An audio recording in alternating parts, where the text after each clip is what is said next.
Hello, welcome back to my YouTube channel और मेरा नाम प्रांजल है। और आज आपकी जीके की आपकी सेकंड वीडियो है और जिसमें आपके आई थिंक 20 प्लस क्वेश्चंस होंगे जो आपके आप भी जानते हो जीके वगैरह आपके कंपटीशन एग्ज़ाम में पूछी जाती है, like SSC, GD, UPSC and मतलब बहुत सारे कंपटीशन एग्ज़ाम हैं, उनमें रेलवे, एसएससी वगैरह इस सब में पूछी जाती है। तो आज का आपका क्वेश्चन है, आपके 20 प्लस क्वेश्चन रहेंगे। अगर आपको वीडियो अच्छी लगे तो लाइक करना, कमेंट करना और दोस्तों को शेयर करना और बेल आइकन भी प्रेस कर सकते हो जिससे कि आपको आने वाली वीडियो आप पा सको।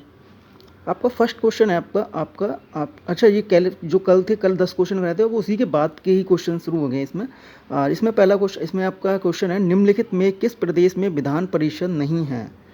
तो आपका पहला ऑप्शन है उत्तर प्रदेश, दूसरा आपका ऑप्शन है महाराष्ट्र, तीसरा ऑप्शन है आपका बिहार और चौथा ऑप्शन है डी आपका उत्तराखंड। तो कहाँ पर नहीं है आपकी? निम्नलिखित में किस प्रदेश में विधान परिषद नहीं है? आपके उत्तराखंड में। तो विधान परिषद कहाँ पर नहीं है? उत्तराखंड में नहीं है। अब आ रहा हूँ नेक्स्ट क्वेश्चन में, भारतीय संसद के कितने अंग हैं? अब भारतीय संसद के कितने अंग हैं ये सबको बताओ, ये सबको ही पता होगा I think. First option second आपका 2 और सेकंड ऑप्शन आपका 3 और थर्ड ऑप्शन आपका 4 और डी ऑप्शन आपका 1। तो आप पता होगा आपका क्या है तीसरा, इसके कितने होंगे? 3। भारतीय संसद के कितने अंग हैं? 3 अंग हैं। भारतीय संविधान में मौलिक अधिकार अधिकार क्या है? मूल संविधान का हिस्सा था, चौथे संविधान द्वारा जोड़े गए थे, या संसद द्वारा 1952 में जोड़े गए थे, या 42वें संविधान संशोधन द्वारा जोड़े गए थे? इसका क्या है? भारत के संविधान मौलिक अधिकार क्या है? मूल संविधान का हिस्सा था।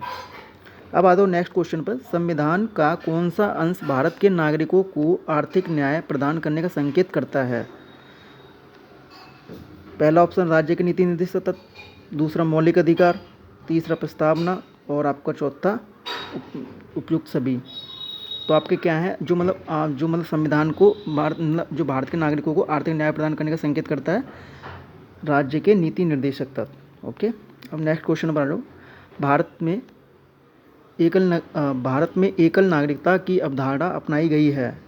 इंग्लैंड से, यूएसए से, या कनाडा से, या फ्रांस से? इसका आंसर होगा ए, इंग्लैंड से।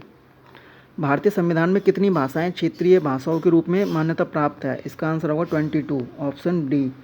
आपका ये ऑप्शन थोड़ा ऊपर नीचे हो गया, आपका क्या होगा? 22 आपका आंसर होगा इसका, ठीक है। भारतीय संविधान में न्यायालय में कौन प्रवर्तनीय नहीं है? प्रवर्तनीय है मतलब नीति निर्देशक सिद्धांत, प्रस्तावना, मूल्य कर्तव्य और मौलिक अधिकार। आपका ऑप्शन क्या होगा? डी सही होगा आपका, ठीक है। किस देश में दोहरी नागरिकता का सिद्धांत स्वीकार किया गया था? आपका यूएसए में, संयुक्त राज्य अमेरिका। आपका आंसर है, ठीक है। भारत में नहीं था, भारत में एकल है, कनाडा में भी, संयुक्त राज्य अमेरिका इसका ठीक होगा। लोक लेखा समिति के सदस्य चुने जाते हैं, कहाँ से चुने जाते हैं? संसद के दोनों सदनों में से चुने जाते हैं, या फिर बी ऑप्शन लोकसभा के सदस्यों में से ही चुने जाते हैं, या सी ऑप्शन राज्यसभा के सदस्यों में से ही चुने जाते हैं, या डी ऑप्शन राष्ट्रपति द्वारा मनोनीत किए जाते हैं? इसका राइट आंसर होगा संसद के दोनों सदनों में से चुने जाते हैं। कहाँ के? लोक लेखा समिति के। आंध्र प्रदेश एक भाषाई राज्य के रूप में गठित किया गया कब? 1950 में, 1953 में, 1956 में, 1961 में? तो आपका राइट ऑप्शन होगा बी, 1953 में। संसद के किसी भी सदन के 2 सत्रों के बीच अंतराल किससे अधिक नहीं होना चाहिए? 3 महीने, 6 महीने, 9 महीने, 12 महीने? तो किस आंसर क्या होगा आपका? बी ऑप्शन, 6 महीने।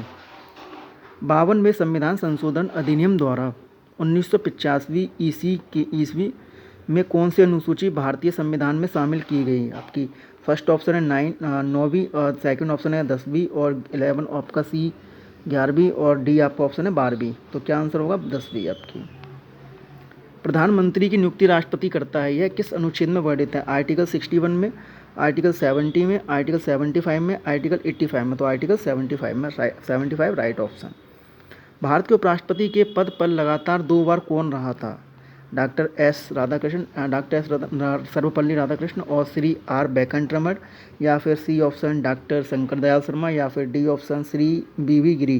तो इसका राइट ऑप्शन क्या होगा? डॉक्टर एस राधाकृष्णन, मतलब डॉक्टर सर्वपल्ली राधाकृष्णन। अब आ दो नेक्स्ट क्वेश्चन पर, संघीय मंत्रिपरिषद के मंत्री उत्तरदायी होते हैं प्रधानमंत्री के प्रति, या फिर राष्ट्रपति के प्रति, या फिर सी ऑप्शन संसद के प्रति, या केवल लोकसभा के प्रति? तो इसका आंसर क्या होगा? केवल लोकसभा के प्रति। D option right. भारत के महान्यायवादी की नियुक्ति से संबंधित अनुच्छेद कौन सा है? आर्टिकल 53, मतलब भारत के महान्यायवादी की नियुक्ति के बारे में पूछा है, उसका आर्टिकल कौन सा है? अनुच्छेद 53 या अनुच्छेद 63 या अनुच्छेद 76 या अनुच्छेद 79। तो आपका राइट ऑप्शन क्या होगा? अनुच्छेद 76, आर्टिकल 76।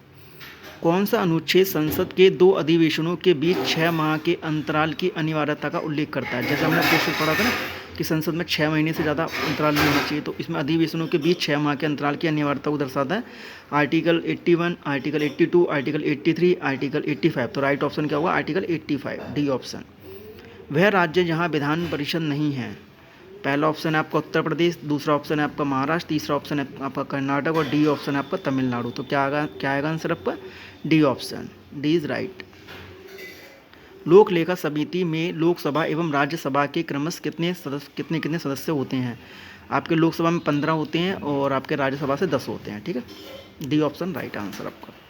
नीति निर्देशक तत्वों को कार्यान्वित करने के लिए क्या मूल अधिकार का हनन हो सकता है? अब आपका नेक्स्ट क्वेश्चन है, भारत में मतदान की आयु सीमा को 21 वर्ष से घटाकर 18 वर्ष किया गया। 1988 में, 1989 में, 1990 में या 1991 में? आपका कब किया गया था? 1989 में। Thank you for this watching video. Video अच्छी लगे तो लाइक करना, कमेंट करना, शेयर करना और दोस्तों को भी शेयर करना।